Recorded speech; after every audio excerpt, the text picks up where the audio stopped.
So, exactly.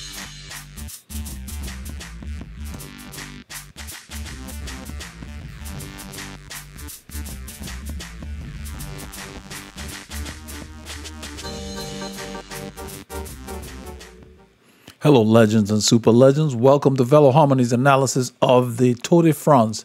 This is the 2021 Tour de France stage 17 going into the Pyrenees. They're still in the Pyrenees, and the action was hot and heavy. Let's get into it. They went from Muret to Saint-Lary-Soulan, the Col du Portet. I mean, serious climbings. The map shown here on this route, 178.4 kilometers.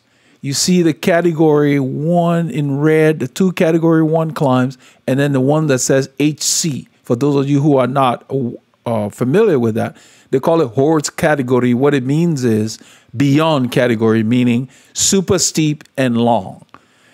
So if you look at the route, it starts out flat, but by the time you pass the sprint point at Bagnères-du-Luchon, the Col du Portet, 1,569 meters, was the first category 1 climb. Then the Col de Valorant-Azet was the second. And then look at the horse category climb. That's very long. What I did was I put a graphic here. It's 16 kilometers long, the Col du Portet, and it just, look at it, look at the gradient. It is steep all the way to the end, you know, no playing. The action started early. This is about 155 kilometers into the race. This is when things settle down a little bit. We've got about 4 riders here. Postelberger, Anthony Perez is a French guy. Today is Bastille Day in France. So all the French riders were trying to do something for morale and for the country. It's a national holiday. Godin, Van Poppel in here as well. The break swelled to 6 riders. You see these 2 guys getting back up there. The guy with the Total Energy shorts on there in front of this guy in the Hotel BB is another French guy. They're doing, all the French riders are doing their best to get up there and make sure that they get something happening on Bastille Day. It's a big deal. Julien Bernard tried to get to the break, but was not able to. And, you know, he's getting some encouragement from his team here, but he just, those guys were going too hard. He made his move too late. He was trying to get up there because all the, like I said, all the French riders are trying to do something on their day. Bastille Day is a big deal for France. So a lot of the local riders are motivated. In fact, this is back to the second group on the road where Pierre Latour attacks. This is like the yellow jersey group. He attacks, and, you know, Nairo Quintana is right there. It's kind of a futile attempt because he's not going to go anywhere, you know. But he's just trying to shake something up, maybe get on TV or something. He got brought back right there. He's on the right there. UAE basically put the hammer down. UAE is the team for the yellow jersey. And so he basically pulled him back. This is one of the riders from the 6 that are in the breakaway. He crests the climb by himself here, but really he's only got like 3 minutes 55 to the yellow jersey group, and I showed you that beast that they have to climb, and that's what he's approaching right now. He didn't have enough time to be able to hold them off. You know, his name is Perez, I believe. Anthony Perez has a 4-minute lead at the top of the climb. If you remember, Godin was one of the guys of the first 4 in the break, where those 2 joined. Perez was one of the guys who joined up to the break. And so Godin is a bigger rider, so he got dropped on the climb before the final climb, and now he's bridging back up on the descent to Perez. But the same thing's going to happen. If you know, it's basically a power to weight ratio. Watts per kilos. So he bridges up to him, but now they begin this beast. You know, the final climb. Yeah, they begin the final climb, and it is just intense. So the lighter rider, I think he's like 155 pounds, the guy in front, and he's 6'3". That's pretty lean. So he's lighter. He's carrying less weight. This guy behind's a bigger rider. So he rides away from him as soon as they begin the climb to the Col du Portet. Basically, they passed the Col du Portet, saw on the horse category to the Col du Portet. They came down the Col du Veloharmony, and that's where he was dropped, and he kind of bridged back up on the descent. But the descent, as soon as you get to the end, you start the next climb. If you remember looking at the profile, it just, they look like V's. You go down and then you begin. And this last climb is brutal. And that's where they are. And so he could not really hold the wheel here. You can see the guy riding away from him. So he stayed on his own pace. But basically the peloton brings them back because by 8.4 kilometers, the breakaway has been passed and vanquished.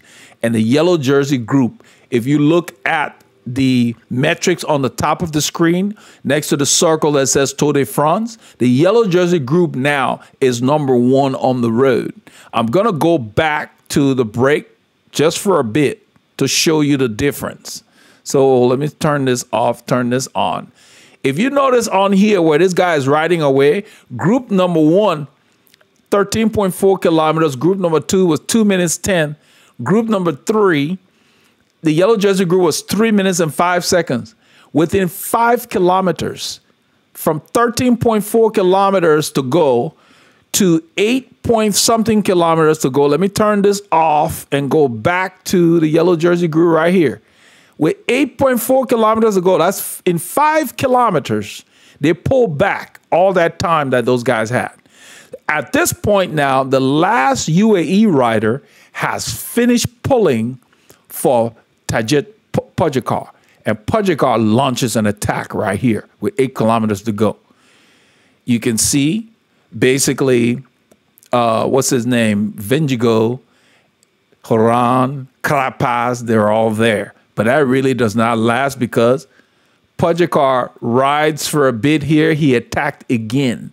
His second attack, only Carapaz here and Vingegaard can hold his wheel. Horan falls off the pace. O'Connor, all those guys. Even Guillaume was not there. If you don't see a rider from the top 10 with these guys here, that means they're losing even more time. They're not necessarily going to fall off the top 10 position. They're just going to lose more time to the riders that are here up the front because there aren't other riders that are going to displace them because this climb is hard. They're doing 22 kilometers an hour on a 10% grade. That's fast. So right here, Vingegaard and Carapaz follow. You can see O'Connor back there, Ben O'Connor. If you remember him, he had won a stage and got in second place. Then he fell down to like 5th place. Well, Ben O'Connor is there. Horan is in front of Ben O'Connor.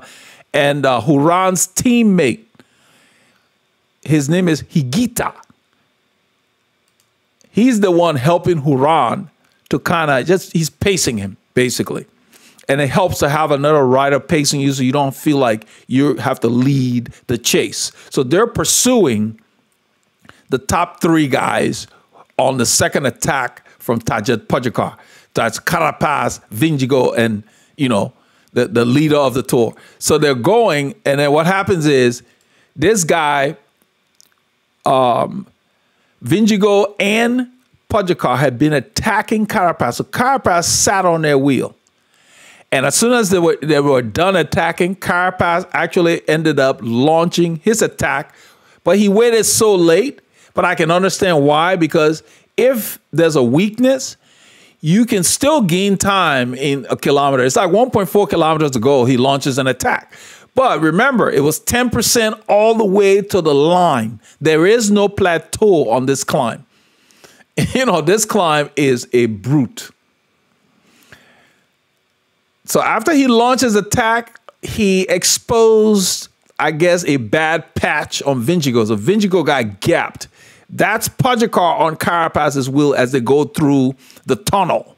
But Vingegaard did not stop. He basically continued to ride, And by 200 meters to go, all three of them are together. He rides back to them.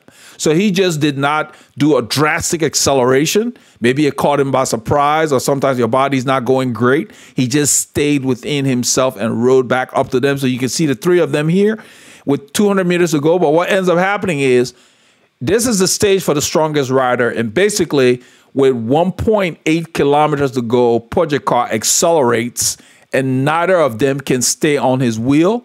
And so he ends up winning this mountain stage at Saint-Lary-Soulan Col du Portet. This is a big deal because UAE gets the honors. He gets a few seconds because he gets a bonus for winning the stage. So, you know, it takes a little bit out of your compatriots. I mean, the people you are competing with, your competitors. I mean, you know, it's kind of like, I know you're there and you're on my wheel, but I'm going to still get time from you because these are the last few stages they can do anything to unseat him. But the way he's riding, I have seen no weakness. So I doubt if they're going to be able to do anything. They got one more stage coming up where they might be able to do something, but I just have not seen them get him in trouble. You can see if you look behind him, you've got Carapaz in third. Vingegaard is right back there. He's crossed the finish line already, and so he gets a 10-second bonus, and he gets the stage honors.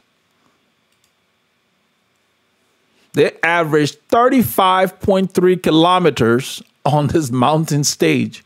That's like 22.5 miles an hour. That's amazing. So you can see here, he's got 3 seconds on them. Even though they were all together, he still got 3 seconds on Vingegaard, and then Carapaz 4 seconds between the two of them. So when you then plus the 10-second time bonus. So he's distancing them. So when you look at the final general classification now, Vingegaard has moved up in second place because Huran lost almost 2 minutes on this stage. So Huran is in fourth. Carapaz now, who was in fourth, has moved into third. And it's a solid third because if you look at the first three riders, Pogačar is 5 minutes ahead of the 2 and 3. But 2 and 3 are almost 2 minutes ahead of 4 and 5. So it's going to take a lot for somebody to get on that podium. You know, we'll see. That's the way you kind of have to look at a tour, because at this point right now, he has made it clear because he's gained time on people. I mean, he gained 2 minutes he took 2 minutes out of Huran, and then he took seconds out of Carapaz and Vingegaard. The next stage that is coming, they are going from Po to Luz Adidan, and it's going to be something to see because you see they have another beyond category. That's what the HC means. They got a category 4 when you leave Po, then a category 4 at the Col du Loucroup, and then Puzac, there's a sprint point, and then the Col du Tourmalet. The Col du Tourmalet has been one of those cols that the Tour de France visits frequently, but it's a brute, you know. And then at the end in Luz Adidan, so they got 2 HC category climbs tomorrow. I believe today's stage was the hardest because tomorrow is not as long. It's like 80 miles, 129.7 kilometers. But still, with that kind of climbing, you got 2 HC category. If anybody has a bad day, it will shake up the GC again. So I'm looking forward to it. This is the route. This is the profile. Look at the Col du Tourmalet, 2,115 meters. That's almost 6,000 something feet. That's like higher than Denver, the Mile High City, you know, so the air would be thinner. Then they come down the descent, and since Savalle, they go up, straight up again to Luz Adidan, 1,700 meters. So it's not as high as the one before, but they're both beyond category. So it's gonna be intense. The race basically starts with a climb, the Côte de Notre Dame, category 4. Then you got another one there, but it's there's a sprint point at Puzac for those who are doing the green jersey competition. So basically, you haven't seen the green jersey because the green jersey rider Cavendish and all the other guys, when they get into the mountains like this, once they get beyond the sprint points, if you notice, the sprint point is set before you get to the most vicious climbs. So once they get their sprint points out of the way, they save their energy to stay in a group that they call the gruppetto. The gruppetto is a group that they decide we're going to hold this pace that will get us inside the time limit so we're not eliminated from the race. Because you can't take all day to get to the finish.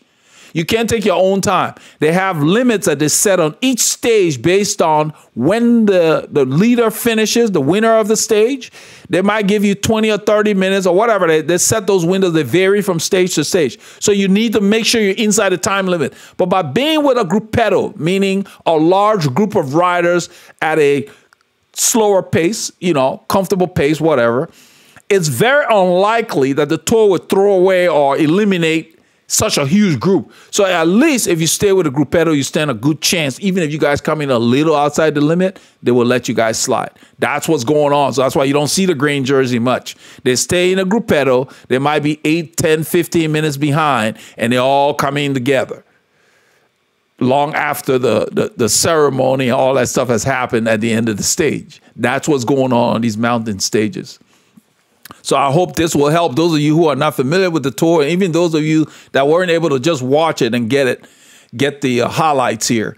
And so I'm looking forward to it because I've really enjoyed this Tour. I mean, Pogačar is showing that he's in a league of his own.